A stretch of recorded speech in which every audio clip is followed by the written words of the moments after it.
Bună ziua, dragi prieteni! După cum v-am promis, vin astăzi cu un filmuleț pentru a vă ajuta să faceți setările la placa electronică după ce ați schimbat doza de gaz. Deci, în cazul în care a fost centrala dotată cu doză de gaz natural, ceea ce se și face din fabrică, și vreți să o treceți pe GPL. După ce v-am arătat într-un filmuleț anterior cum se schimbă doza, deci trebuie pusă doză pentru GPL și după aceea trebuie făcute aceste setări care eu o să vă arăt de aici, din cartea tehnică. Să vă amintesc că aceasta este o centrală Imergaz Victrix Terra 28, e cu 24 pe încălzire, 28 pe apa caldă, și va trebui să umblați și la setările din placa electronică. Deci avem așa, apăsăm, ținem 5 secunde apăsat pe info și pe reset.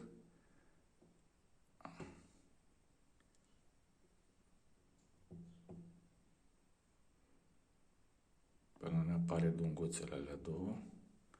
Și acum trebuie să formăm 69 codul pentru a intra în meniu.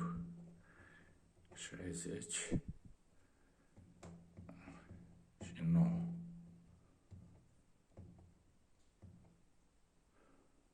Și apăsăm. Și avem PEU, care în tabelul acesta pentru parametri, uitați, parametru, descriere, intervale și valori implicite. După cum vedeți la valori implicite, acolo sunt unele universale, de exemplu la P0, P1. Ne spune că avem 100%, intervalul ar fi între 0 și 100%, valori implicite 100%. La următorul 0% și avem acolo mare atenție să nu băgați alte setări decât cele corespunzătoare centralei noastre.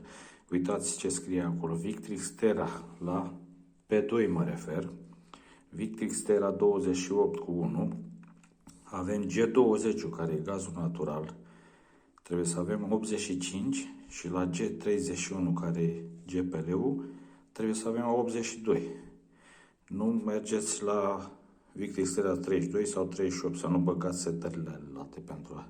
Urmăriți întotdeauna să fie parametrii pentru Victrix Terra 28. Și trebuie luate toate la rând. De la PEU, tot, PEU. După aia, după ce ați terminat cu PEU, uitați, urmăriți să fie la valori implicite, să fie trecute exact ca în carte aici. După ce ați terminat cu PEU, deci avem PEU, îi dăm așa, și avem P0, P1, P2, P3, P4, deci tot ce la P1. Și ca să intrăm în P1, să reglăm valoarea care este trecută aici, apăsăm un OK. Uitați, 100%. Da. Și ca să ieșim, apăsăm o dată reset și după aia ne ducem la P2.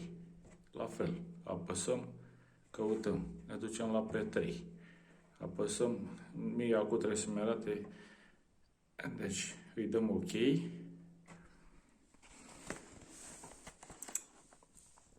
P2, P2 trebuia să intru. Hai să-i dăm așa. P2.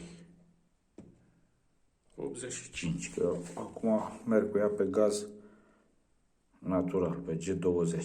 Deci la G20, la Victrix Terra 28 am 85. E în regulă. Am apăsat OK și dau reset. P2, Deci parcurgeți toate astea. Da? După aia, ca să treceți la următorul, avem T-ul. T0, uitați. Deci pe toate trebuie să luăm. Tot ce ține de T. T. Trecem la A, A1, A2. Așa. Uitați că și aici avem pentru Victrix Stera 28, trebuie să fie 6 valori. Deci toate valorile astea le băgați pentru GPL-ul, nu pentru gaz natural. Contează foarte mult. Uitați, mergeți, deci parcurgeți IES-ul, toate trebuie să fie, uitați ce scrie aici, valori implicite.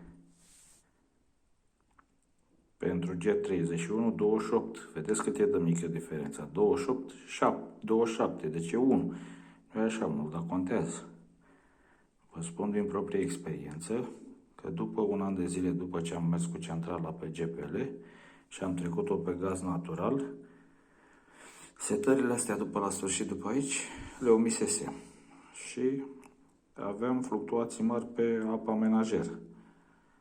Și după ce am făcut aceste setări, centrala merge în parametri foarte, foarte buni. Deci, așa, să ieșim din peu. Da, ieșim din peu. Am intrat în următorul, în P.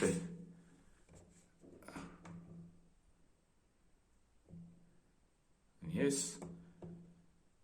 Și iarăși P. Deci parcurgem toate astea. P-ul, T-ul și ca să intrăm în fiecare, apăsăm OK. Și începem. Uitați, A0 și vă duceți în jos. Pentru fiecare în parte introduceți valoarea implicită. Aici vă uitați dumneavoastră la valorile implicite. Să le aveți așa cum scrie în cartea tehnică. Și le memorați.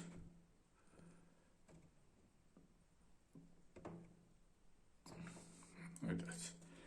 La mine este pe apa caldă. Am 42 de grade, iar pe încălzire 56. Mai mult de 56 nu o țin. Din ce am citit și eu despre aceste centrale în condensare, nu este recomandat să funcționeze la o temperatură înaltă, deoarece după o anumită temperatură merge ca o centrală normală, nu mai produce condensul și automat nu mai ai economie. Da. Asta este cu ce pot să vă ajut. V-am arătat în filmulețele anterioare ce filtre am mai pus eu pe aici. Da. Asta își face treaba bine. Da. Dacă mai aveți și alte nelămuriri și pot să vă ajut, cu cea mai mare plăcere. Sănătate multă să aveți și numai bine.